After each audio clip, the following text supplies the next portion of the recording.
A graça e a paz do Senhor Jesus. Segundo o meu querido irmão Israel, nós temos uma prosinha daqui a pouco, viu? Foi uma semana mais tranquila. Deixa eu colocar meu cronômetro para rodar aqui. Não tivemos grandes atropelos, nem muitas... Brasil, segundo dizem algumas pessoas, até o passado é incerto. Até o passado é incerto. Então, parece que essa semana foi mais tranquila, né?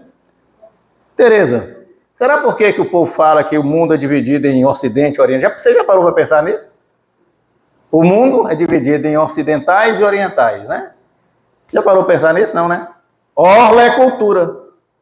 Isso aconteceu desde 1284 depois de Cristo. O Império Romano, quando o imperador era Diocleciano, ele dividiu o Império Romano em duas partes, para facilitar a gestão. Os romanos estavam tomando conta do mundo todo, então Diocleciano dividiu o Império, uma parte ocidental e uma parte oriental. Em 385, depois de Cristo, viu o que eu estou falando? O imperador era Teodósio I, ele morre. Aí oficialmente fica implementado no mundo essa divisão, porque ele dá para o filho, um dos filhos dele, fica o Império do Oriente, e outro filho, o Império do Ocidente. O Império do Oriente, a capital era Constantinopla, que hoje é Istambul, na Turquia. E o Império do Ocidente é Roma, que continua sendo Roma, né? A cidade eterna. Então, sim, o que era um conceito, uma gestão, né, hoje virou conceito. Meus irmãos, estou começando a falar isso pelo seguinte, a cultura, o que é cultura? Cultura são costumes, são tradições, são crenças, são valores, comportamentos, práticas. Isso é cultura. No Ocidente é diferente do Oriente, a gente sabe disso. Quando eu falo de Ocidente e Oriente, não é só geografia. Tem a ver com economia, tem a ver com história, tem a ver com cultura.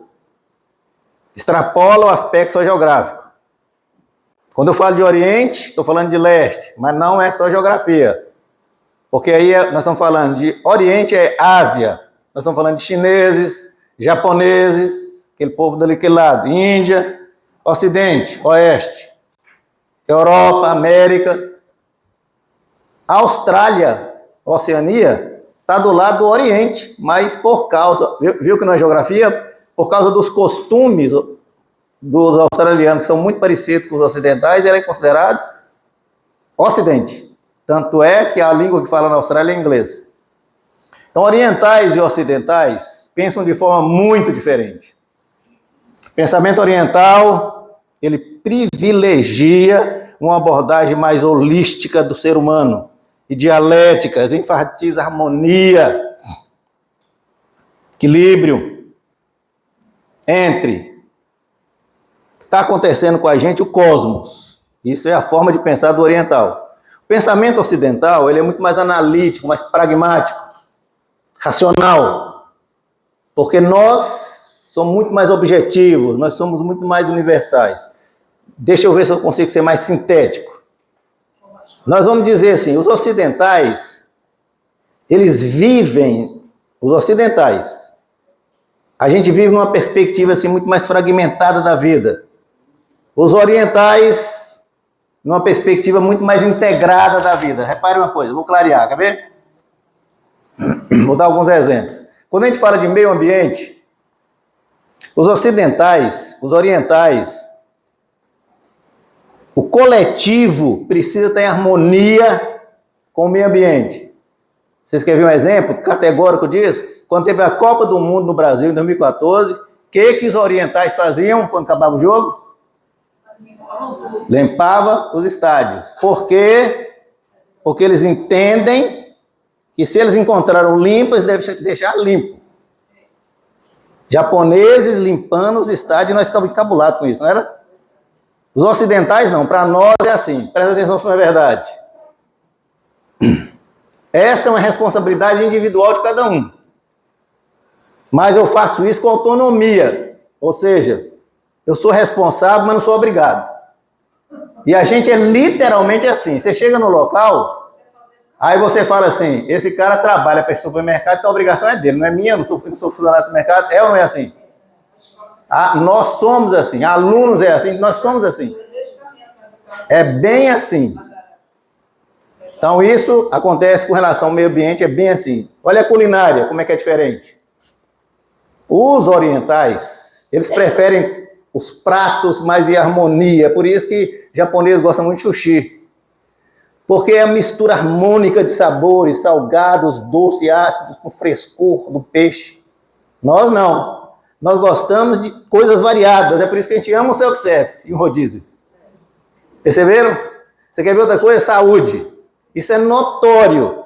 Os orientais, ele busca tratar o todo. O tratamento dos orientais é holístico.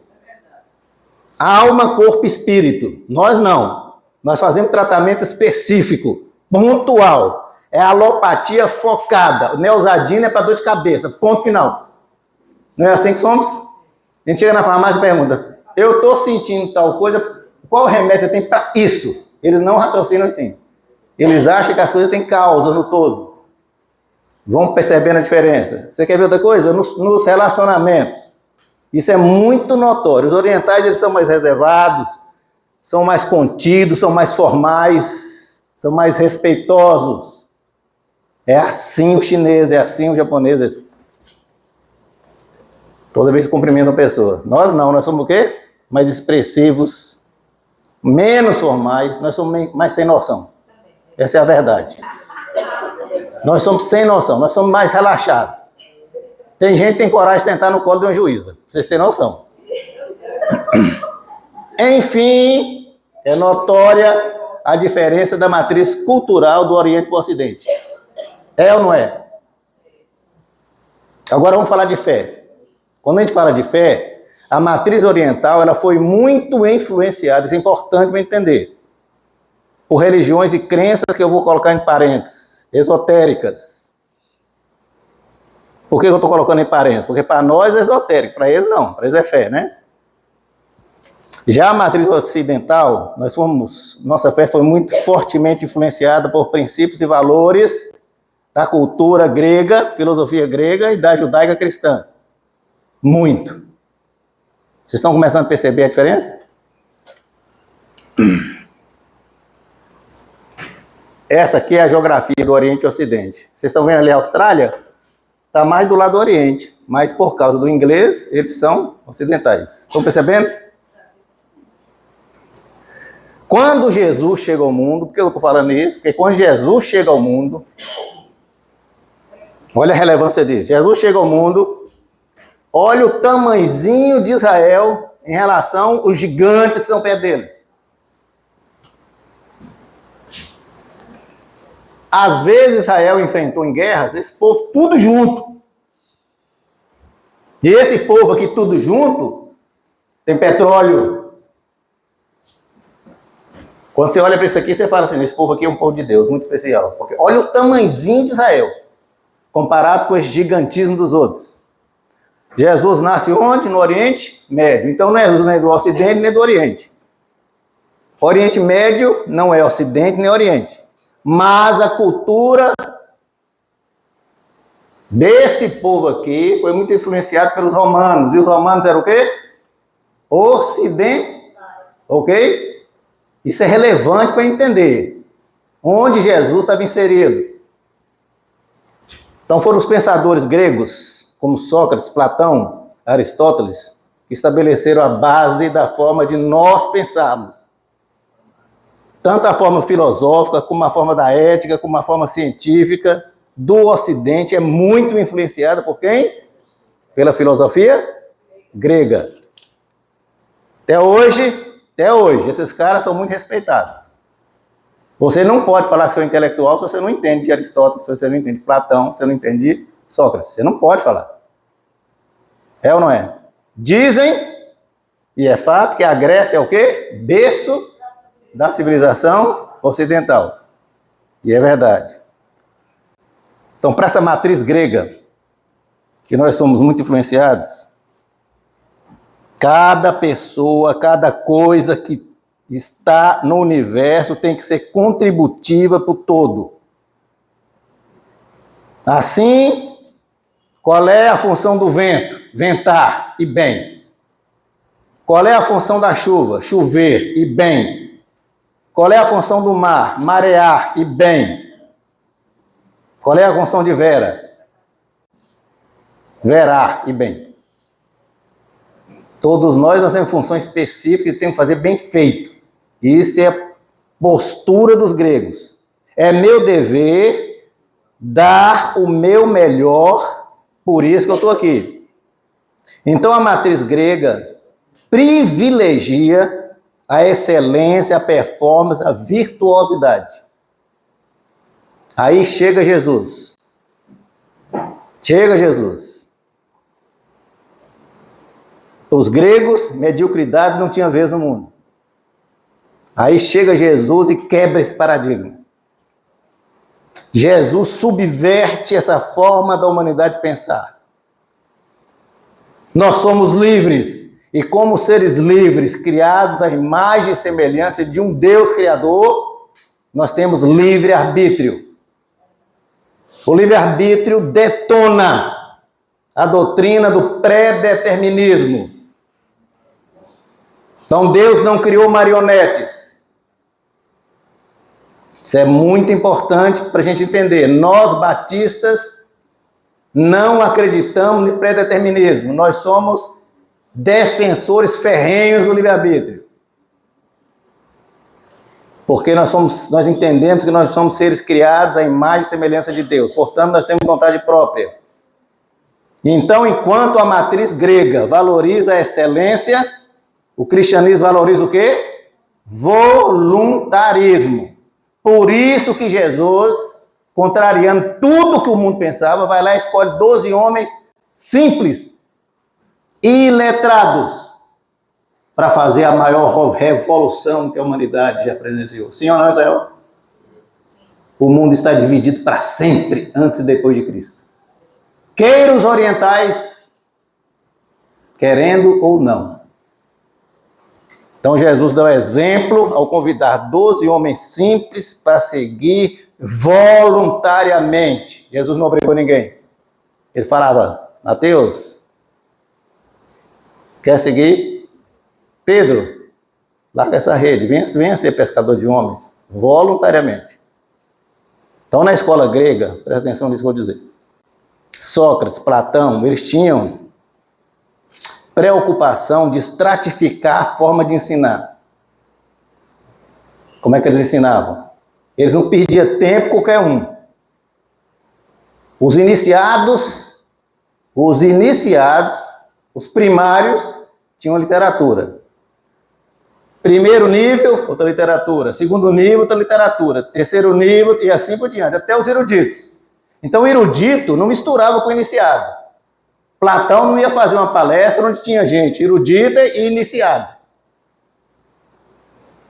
Perceberam? Jesus chega e, mais uma vez, subverte essa forma de ensinar. Quebra esse paradigma e ensina e adota uma didática, uma pedagogia, uma oratória que todos, orientais, ocidentais, ouvintes, independente do nível, pudessem entender essa mensagem. Isso Jesus fez. Então, meus irmãos, Jesus se preocupou em se fazer ser entendido por todos. Senão ele não podia dizer por todo mundo, pregar o evangelho a toda criatura. Percebem? Tudo isso que eu estou falando é para dizer para vocês o seguinte: Jesus ensinava com a metodologia que era inclusiva, simples, eficiente, como tudo em Jesus. E que metodologia era essa? As parábolas. Jesus era mestre na arte de ensinar através de parábolas. Já existia parábola na época de Jesus? Sim. Mas é ele que coloca essa forma de ensinar no nível de excelência extraordinário. Então é com as parábolas que ele transmitia, olha que coisa impressionante. Sem abstrações, sem conceitos complicados, porque a mensagem dele precisava ser inclusiva e não excluir ninguém. Todo mundo que estava escutando precisava entender. Por isso que ficava aquela multidão seguindo Jesus. Jesus ensinava. Jesus ensinava. Faltou o som. Com extrema simplicidade.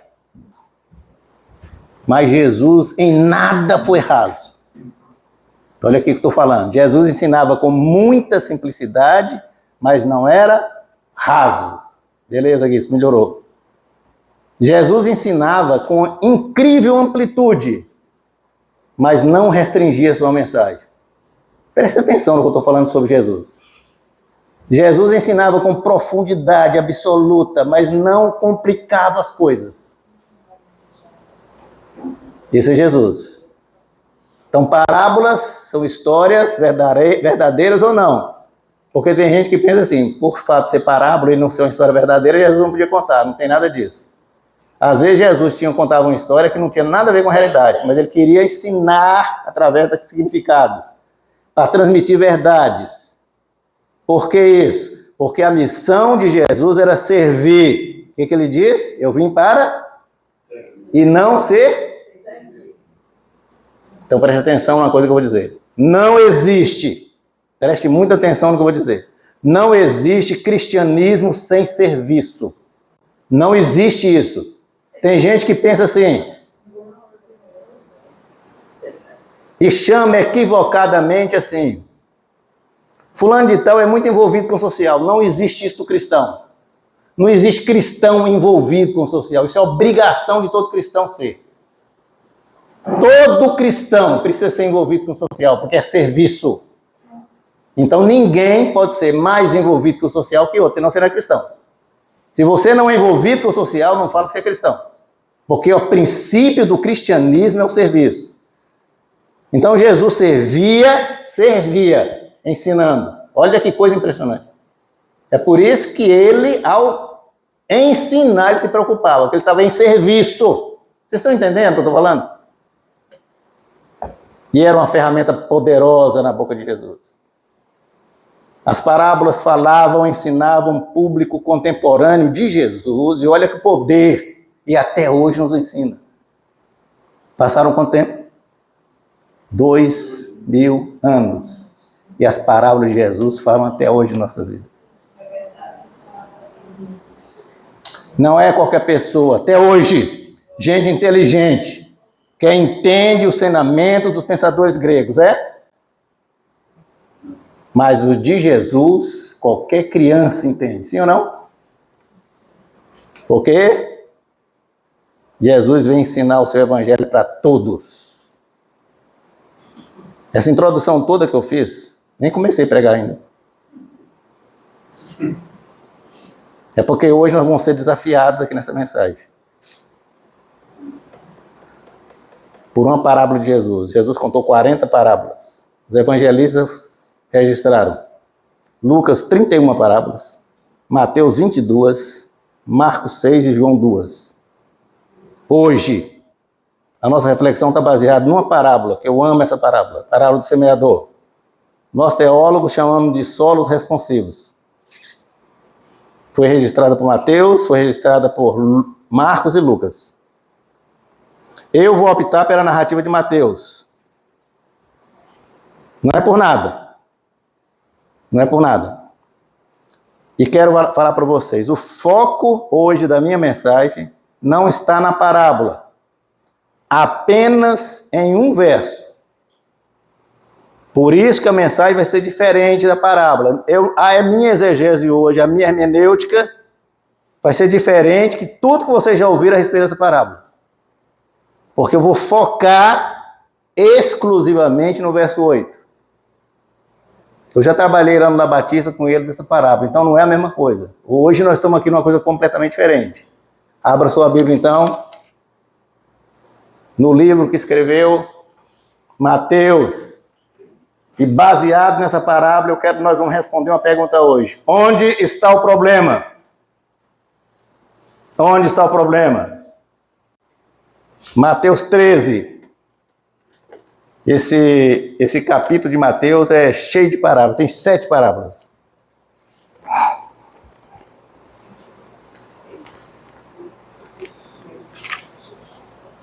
Mateus 13, de 3 a 9.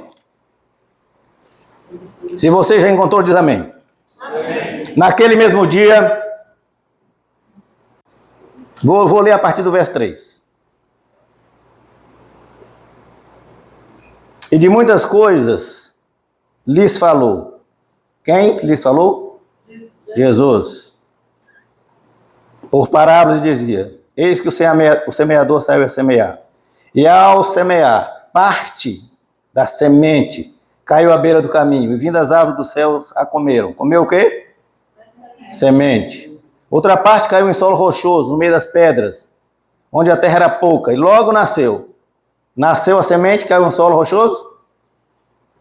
Nasceu, sim ou não?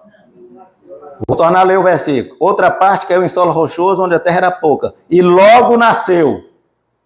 Nasceu ou não? Nasceu. Visto não ser a terra profunda, veio o sol e queimou, porque ela não tinha raiz. A semente germinou? Não. Sim. Está falando aqui na Bíblia. Logo nasceu. Se nasceu, germinou. Mas não vingou. Preste atenção no que Jesus está dizendo. Outra caiu entre os espinhos, e os espinhos cresceram e sufocaram ela. Outra, enfim, caiu em terra boa e deu fruto. A 100, a 60, a 30, por um. Quem tem ouvidos, ouça o que o Espírito diz à igreja. Vamos ler todos o verso 8. Enfim, outra parte caiu em terra boa. E deu? De que proporção?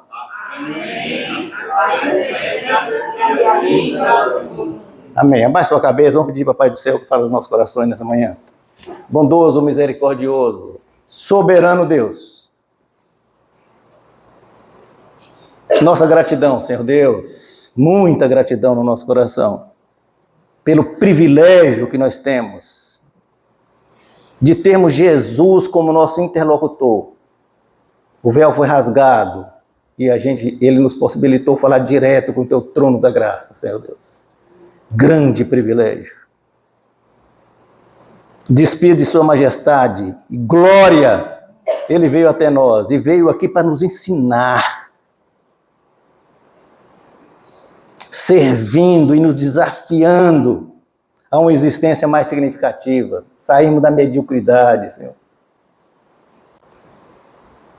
Nesta manhã, Senhor Deus, que as palavras registradas por Mateus, de nosso Mestre, encontre guarida e eco nos nossos corações.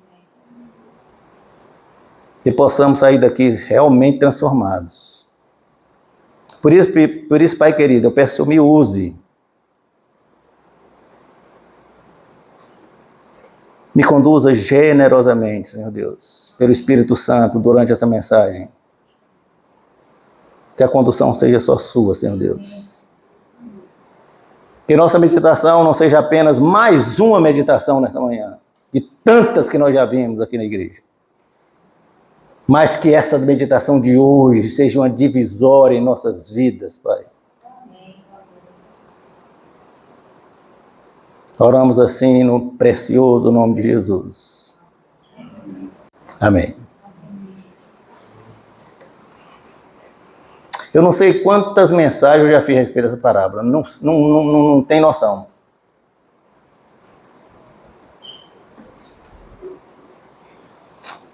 Essa é mais uma, mas é uma que eu vou confessar para vocês. É um enfoque muito diferente de tudo que eu já fiz. E essa mensagem, ela para mim é muito especial, porque ela tem um aspecto na minha vida muito marcante, porque eu diria assim, memória afetiva, eu tenho uma memória afetiva muito interessante com essa parábola, porque foi a primeira mensagem que eu fiz totalmente em espanhol num país estranho. Eu preguei essa mensagem na Bolívia, em Cochabamba. Eu tremia igual uma vara verde. Primeira mensagem em espanhol para uma igreja grande, e eu tinha que falar em espanhol. E eu fui muito ajudado por um amigo meu chamado Jorge, direto do túnel do tempo. Isso faz mais de 20 anos. E eu me lembro que essa mensagem foi muito poderosa naquele dia. Essa parábola foi contada por Jesus há mais de 2000 anos.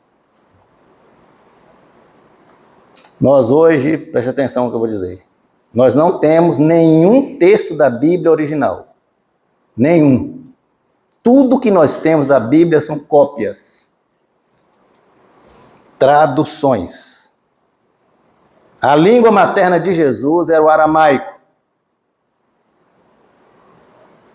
Deixa eu falar para vocês porque eu estou explicando isso. Para a gente entender o que Jesus falou, o que Mateus registrou, que chegou a nós. Mas com certeza, Jesus falava hebraico. Por que Jesus falava hebraico? Porque era a Bíblia que Jesus lia. O Velho Testamento era em hebraico, então Jesus lia hebraico, certo? Então Jesus já tem duas coisas, aramaico e hebraico. Mas provavelmente Jesus falava latim. Por que ele falava latim? Porque era a língua do império. Então ele tinha que interagir com quem mandava, e a língua de quem mandava era latim. E é muito possível que Jesus também falava grego. Por quê? Porque grego era a língua comercial. Ou seja, grego era o inglês de hoje. Então quem não falava grego naquela época era inculto. Um rabino, um rabi, um ensinador igual Jesus podia ser inculto? Então presta atenção, Jesus no mínimo falava 4 idiomas. É por isso que eu fiz essa abordagem agora no começo, para vocês entenderem que Jesus estava. O universo, o cenário onde Jesus estava submerso. Percebam uma coisa. Das palavras que saíram da boca de Jesus, para a leitura que eu acabei de fazer em português, numa versão da NAA, passaram um horizonte temporal de 20 séculos. Sim ou não? Existe uma distância linguística de lá para cá. Sim ou não? Distância cultural. A cultura de Jesus é igual a nossa? Distância de costumes. Os costumes deles eram igual aos nossos? Tradições. As tradições dele eram igual a nossa? Mas, presta atenção que coisa impressionante. Mas Jesus e o Evangelho é atemporal. Eu acabei de ler e todos nós entendemos. Sim ou não? Porque a palavra de Deus não precisa ser atualizada. Entendeu, Gereges, que falam isso? A palavra de Deus não precisa ser atualizada, porque a Bíblia não é antiga nem é moderna. A Bíblia, a palavra de Deus, ela é eterna. Por isso ela não precisa ser atualizada, ela é atemporal. A prova está aqui. Eu falei para vocês, tem 20 séculos. Escrita num conceito diferente, linguística diferente, cultura diferente, costume diferente, tradições diferentes. E hoje, ela vai falar nas nossas vidas aqui de forma como tivesse sido hoje. É atemporal ou não? Mateus escreve no capítulo 13, outra coisa, antigamente, quando Mateus escreveu, não tinha negócio de capítulo. Tá certo? Então, quando a gente faz a divisão da Bíblia em capítulos, isso é coisa nova. Neste capítulo 13 tem 7 parábolas que Mateus narra. Parábola do semeador, parábola do trigo do joio, parábola do grão de mostarda, parábola do fermento, do tesouro escondido. Jesus contava uma parábola em um versículo. É ou não é uma coisa impressionante? Em uma frase, Jesus contava uma parábola. A parábola do tesouro escondido tem uma frase, um versículo. Parábola da pérola, 2 versículos. Parábola da rede. Na parábola do semeador, que nós acabamos de ler, a semente é uma só, sim ou não? Quem muda é o quê? Os solos onde a semente cai, não é? E este solo onde a semente cai dão respostas diferentes, sim ou não? Na parábola, Jesus compara como diferentes solos ou diferentes receptores se comportam com um estímulo igual. A semente é jogada, mas o solo se comporta diferente. Não foi assim? Então, receptores, ou solos, ou corações, onde essa semente cai, a preciosa semente precisa de difusores, discípulos, seguidores para fazer isso. Esses são o semear. E é interessante que essa é uma das poucas parábolas que Jesus conta e explica. Poucas parábolas. E ele fala que a semente é capaz de frutificar na proporção de uma semente para 100, uma semente para 60, uma semente para 30. A semente é a mesma, perceberam?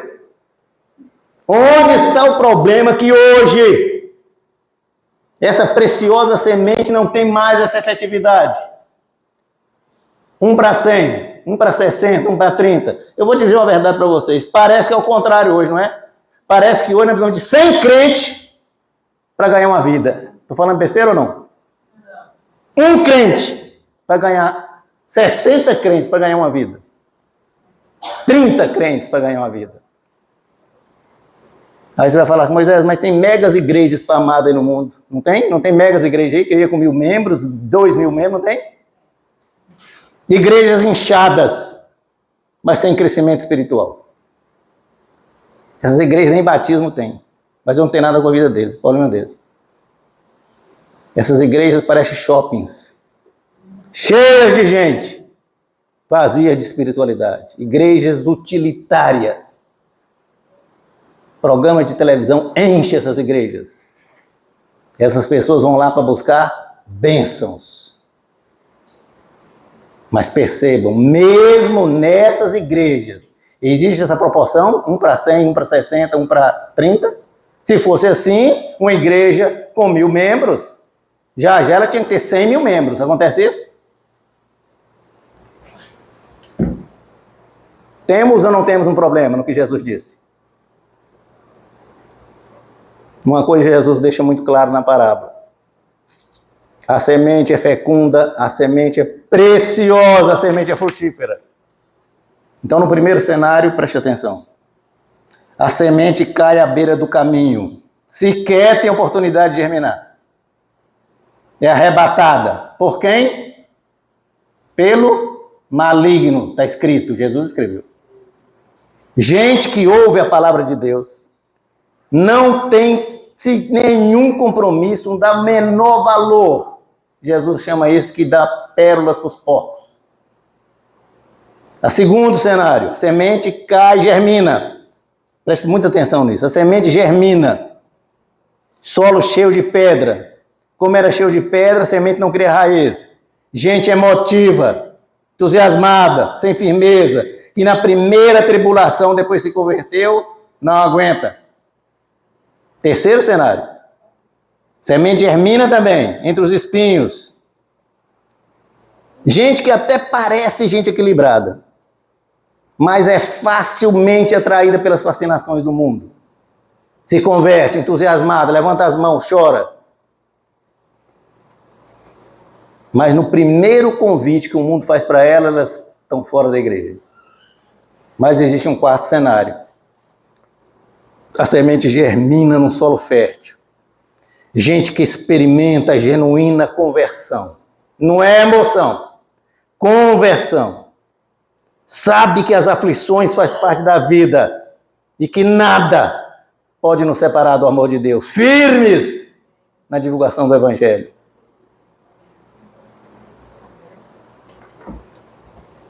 E é Jesus dizendo assim, dos 4 cenários que eu acabei de falar para vocês, 3 deles, 75%, a semente não teve oportunidade de frutificar. Perceberam? A semente não frutifica. Uma nem sequer tem oportunidade de germinar, as outras 2 germinam, mas não frutifica. Gente, é muito importante vocês entenderem o que Jesus está dizendo. A didática, a pedagogia do que ele está fazendo. E apenas 25%, é que frutifica. Só que cai em solo bom. Mas nesse que cai em solo bom, a frutificação é extraordinária. 1 para 100, 1 para 60, 1 para 30. A gente vê isso hoje. Onde está o problema? Porque eu vou falar para vocês uma coisa. Se Jesus não é irresponsável, se Jesus não é leviano, se Jesus não é inconsequente, está na Bíblia, tinha que estar acontecendo. Sim ou não?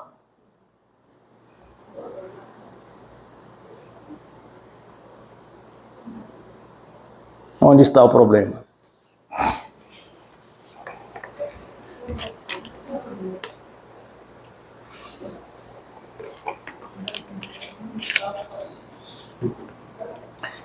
Em 1655, Padre Antônio Vieira. Tenho restrições com relação ao Padre Antônio Vieira, muitas coisas que escreveu, mas amo a obra dele. Escreveu um sermão chamado Sermão da Sexagésima. Vou ler um pedacinho do sermão que o Padre Antônio Vieira escreveu. Preste atenção, não é eu que estou dizendo, é Padre Antônio Vieira, Senhor orador. Padre Antônio Vieira diz: a pouca frutificação da palavra de Deus no mundo pode proceder de 3 princípios, de 3. Ou é da parte de Deus, ou é da parte do pregador, ou é da parte do ouvinte. O que Padre Antônio Vieira está dizendo? O problema de não termos uma colheita de 1 para 100, 1 para 60, 1 para 30, ou o problema está com Deus, ou o problema está com quem fala, ou o problema está com quem ouve. É isso que ele está dizendo. Para haver conversão, continua Vieira, de uma alma por meio de uma palavra, da palavra de Deus, um sermão,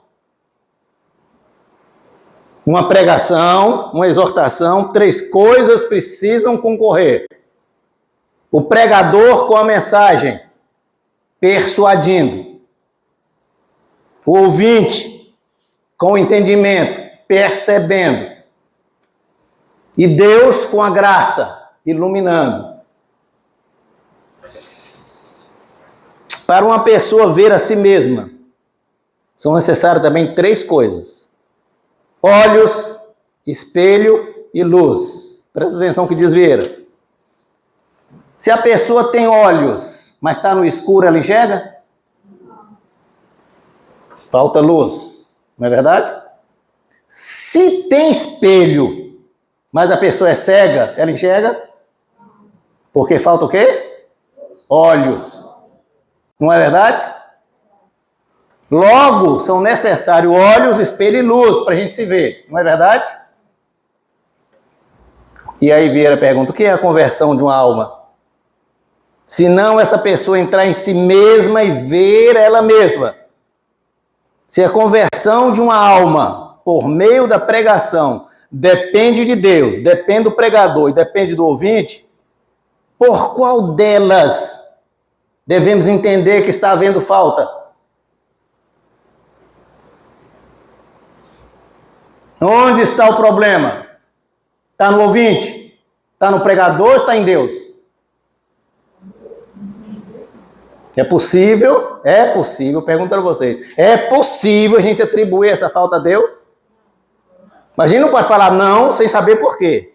Não por quê? Sabe por que não? Porque, deixa eu falar para vocês uma coisa, existem doutrinas cristãs,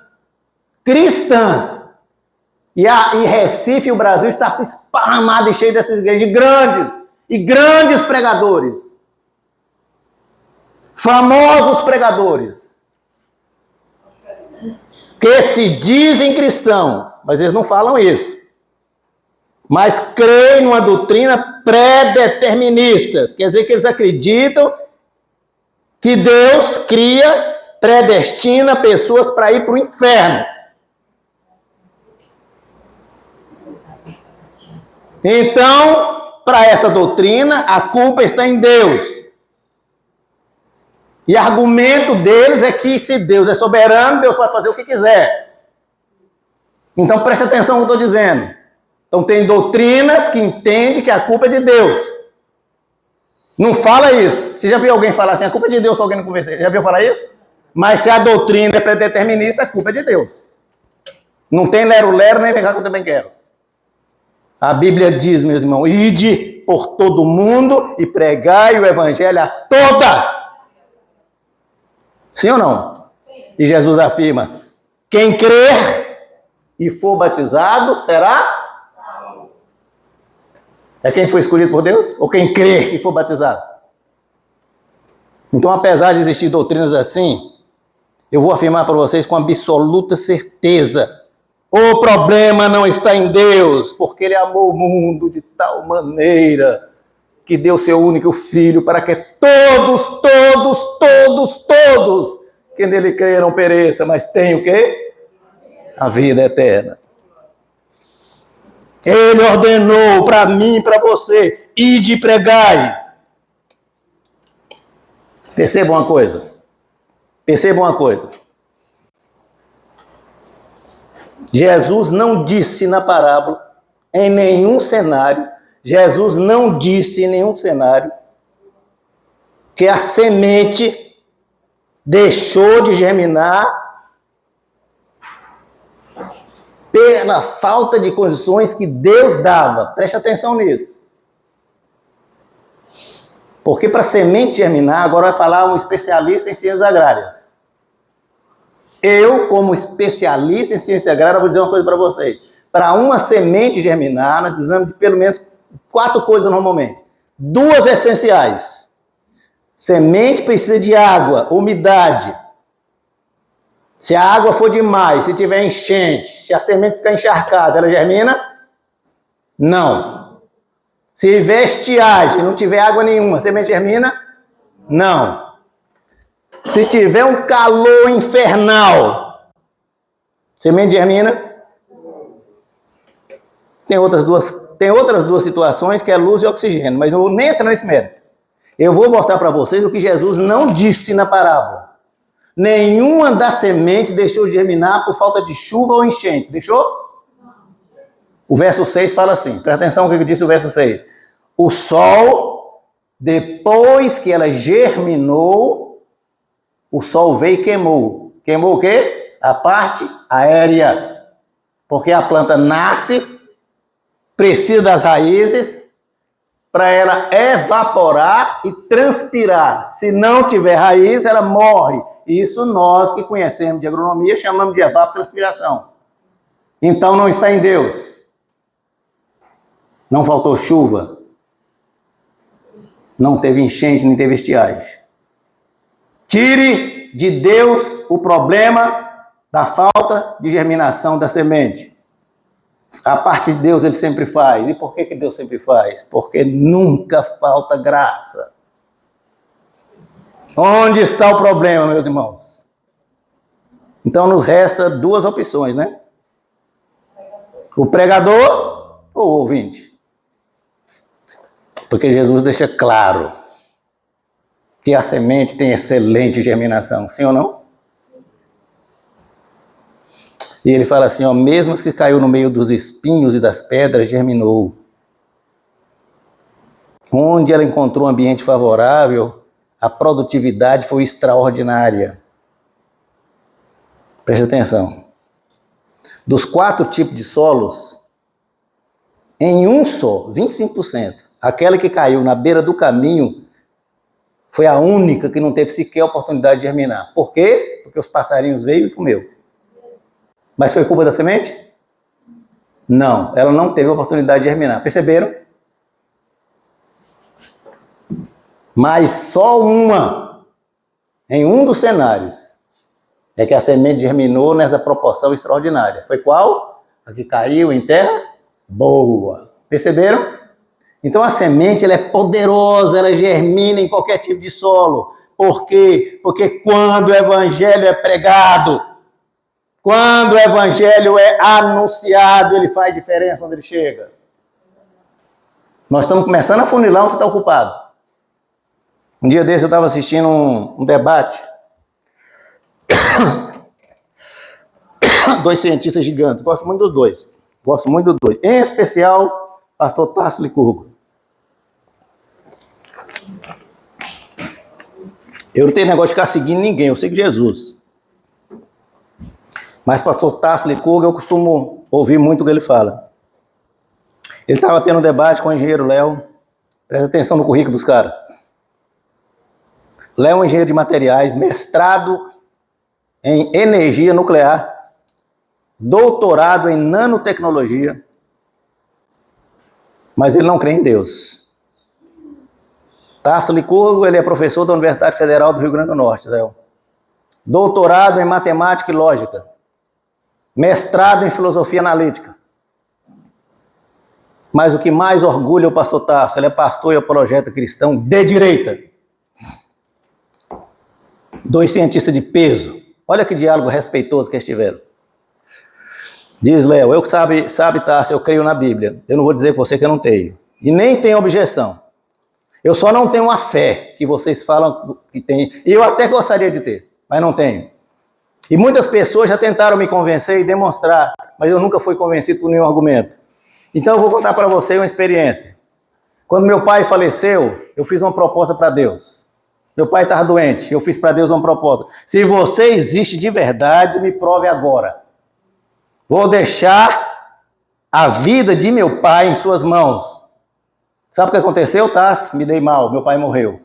Mais uma vez, Deus me decepcionou. Então, qualquer argumento que me dão para provar a existência de Deus, para mim não faz o menor sentido. É argumento fraco, sem substância, sem fundamento, não me convence.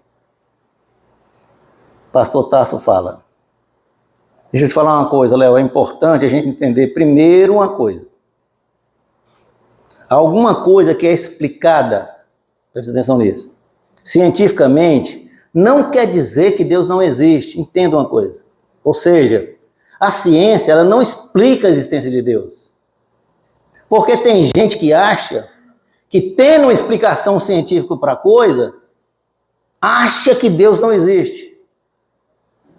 Pelo contrário, Léo, tudo que é cientificamente explicável apronta para a existência de um Criador, Léo. Outra coisa importante, Léo, é a gente entender que as aflições faz parte da vida, é natural, e Jesus anunciou isso.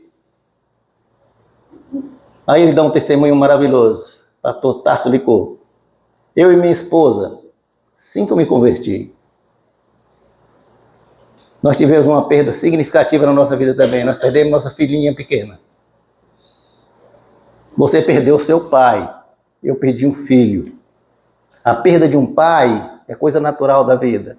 Porque é natural filhos enterrarem pais. Mas não é natural, Léo.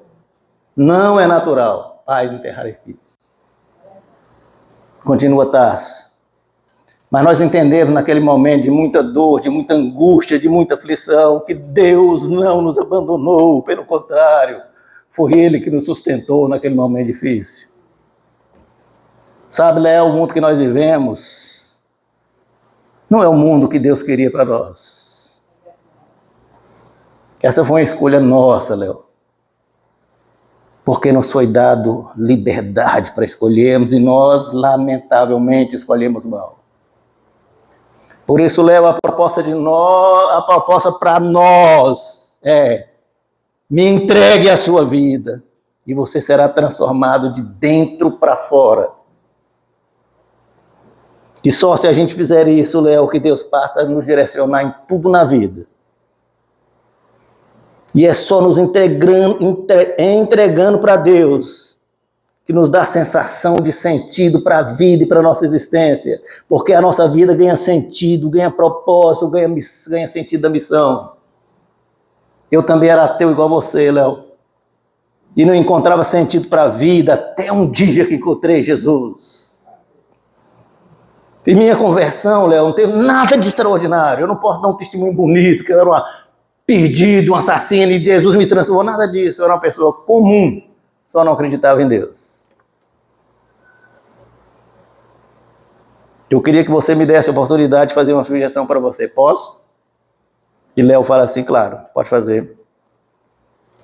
Se coloque diante de Deus e diga para Ele assim: se de fato o Senhor existe, me mostre isso poderosamente.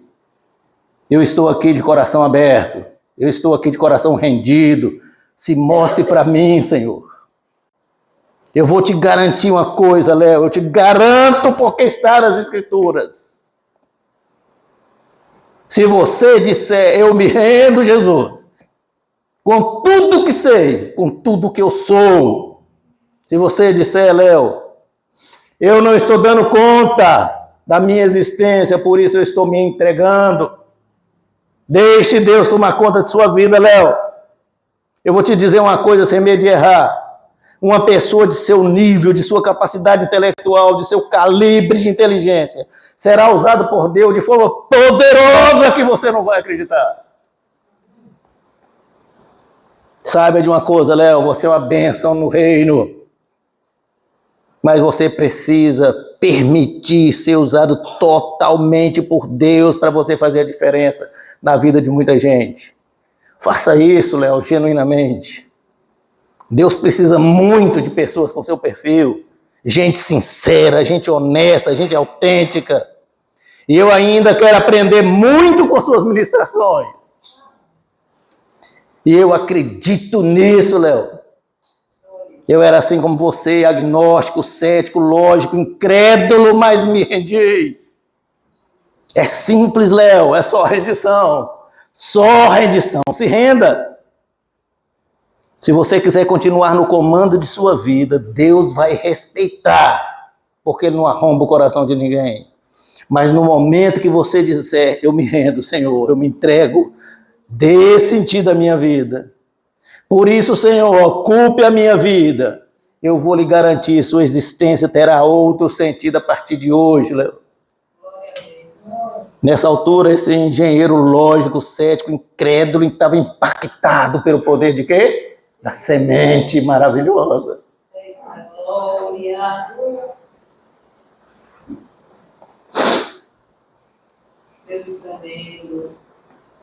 E ele fala assim, eu posso fazer um pedido. Você me concede eu fazer um pedido? Claro, tá, você pode fazer. Você pode atender ou não, pode pedir. Mas nunca, mais nunca.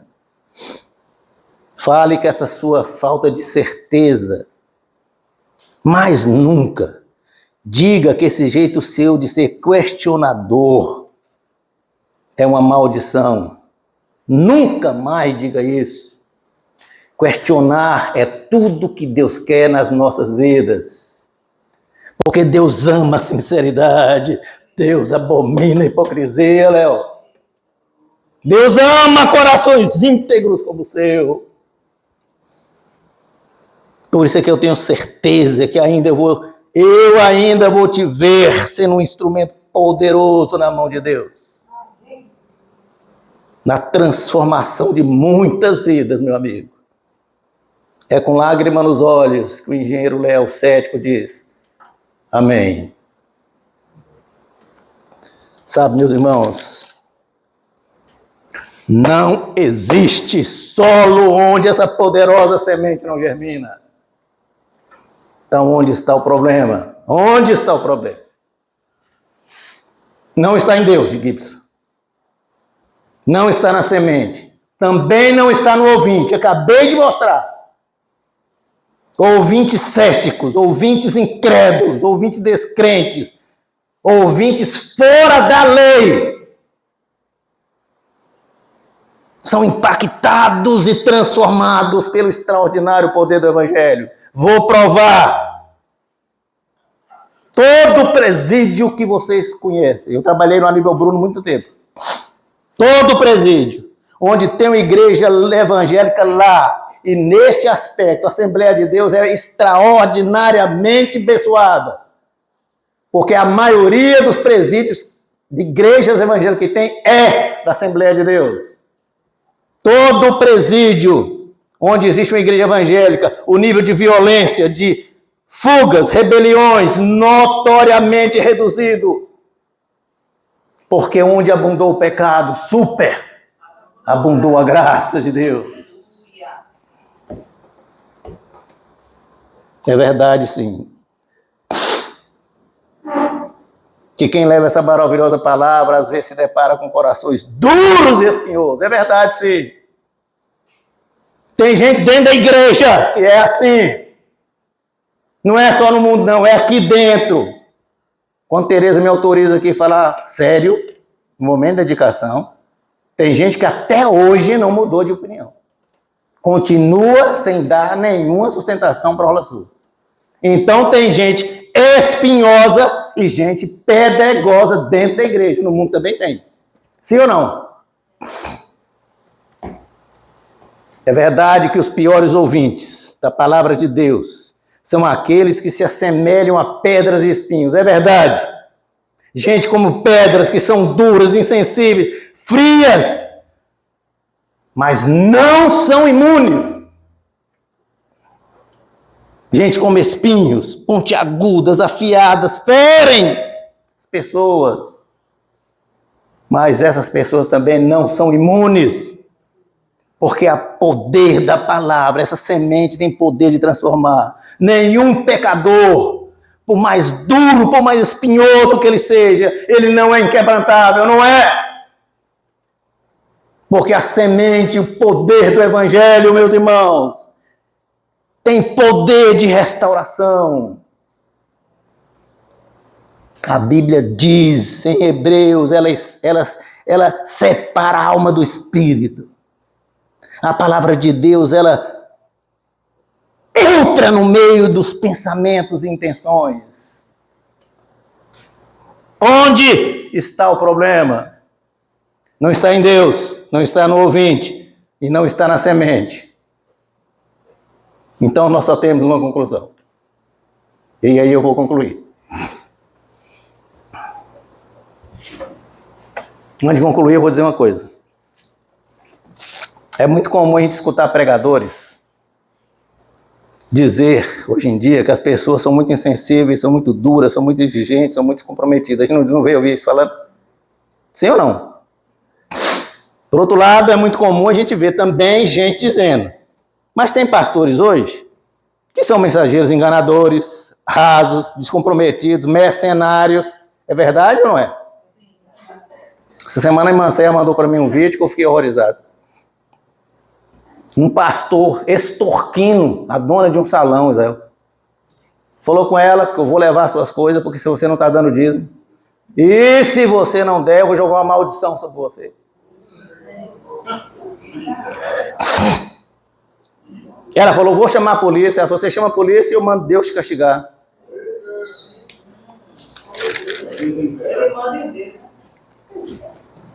De fato, meus irmãos, existem falsos profetas, sim. Jesus falou que haveria joio no meio do trigo, sim ou não? Mas isso é regra? Não, não é regra. Se o problema não está em Deus, se o problema não é a semente, se o problema não é o ouvinte, nós precisamos assumir, meus irmãos, o problema está nos discípulos, os que têm a missão de semear. Onde está o problema? O problema está em nós. Está em nós o problema. O problema, meu irmão, problema, irmã Vera, problema, irmã Neda, o problema, Eliane, o problema, Antônio, Fatinha, Gipso, Josi, Moisés, é nosso testemunho, é nossa omissão, é nosso comodismo, é nossa falta de comprometimento, é nossa falta de dedicação. É nossa falta de integridade, é nossa hipocrisia, é nossa negligência, é nossa falta de amor pelo reino de Deus, é nossa indiferença com as almas que estão literalmente indo para o inferno. Esse é o problema, meus irmãos. É a nossa culpa. Porque não existe colheitas com efetividade, um para 100, um para 60, um para 30. É nossa culpa, sim. Nós estamos fazendo da agência do reino de Deus um clube.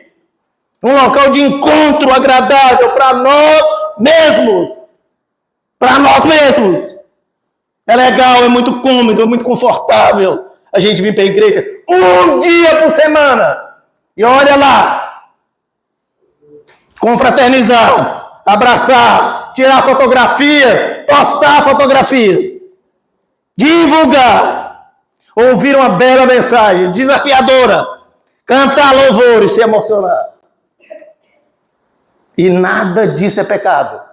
Nem é pecado, nem é errado. Mas o campo é o mundo. O pecado está na nossa apatia, na nossa teatralidade dentro das quatro paredes.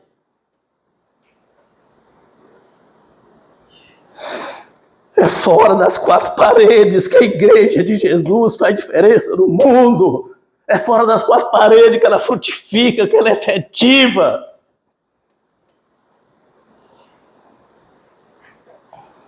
Para quantas pessoas, meu irmão, nós falamos de Jesus essa semana, para que domingo nós tivéssemos aqui pelo menos o número de visitantes correspondente a cada um de nós.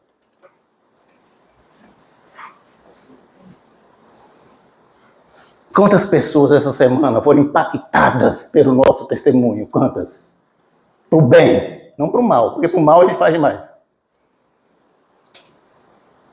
Em que lugar o reino de Deus ocupa prioridade na minha e na sua vida?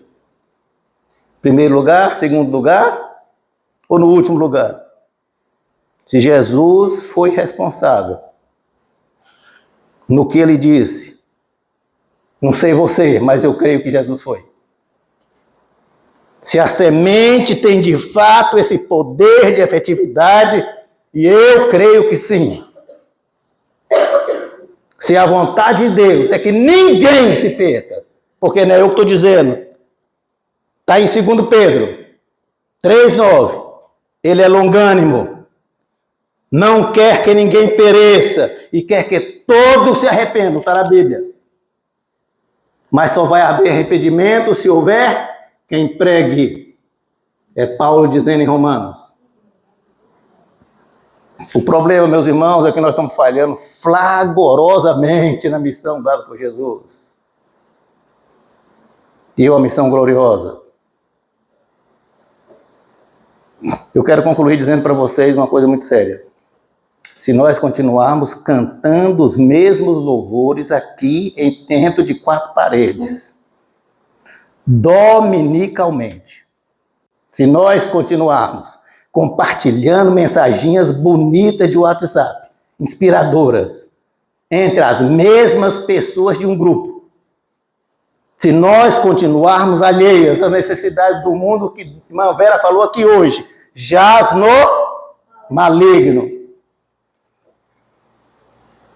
Essa efetividade dita por Jesus, uma efetividade modesta, de 1 para 30, nunca vai ser possível.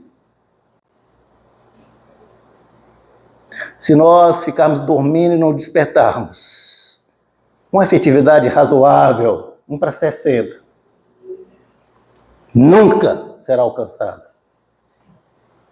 Se não houver dedicação, a efetividade da semente de 1 para 100, nível excepcional de frutificação, vira uma metáfora de Jesus.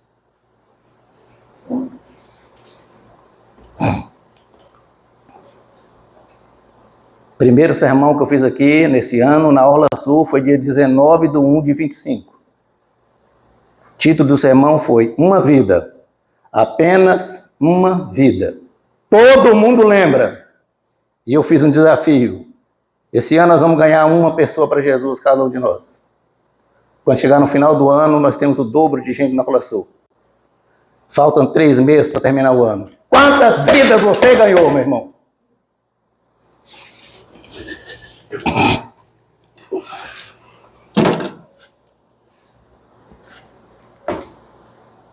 Onde está o problema, Gibson?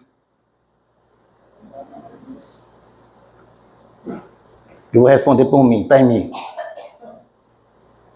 Eu assumo a máxima culpa, minha negligência, minha omissão, meu desleixo com o reino. Eu assumo. Assuma a sua, meu irmão. Assuma a sua responsabilidade. Se você quiser.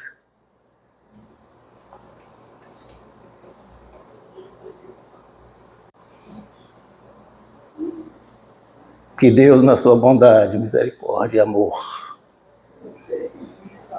tenha muita misericórdia em nossas vidas, muita compaixão. Que Deus nos conceda muita, muita, muita compaixão pelos que precisam ser lavados. Existe muita gente precisando ser lavada pelo sangue do Cordeiro de Deus. Que Deus nos abençoe nessa tarefa tão gloriosa. Amém.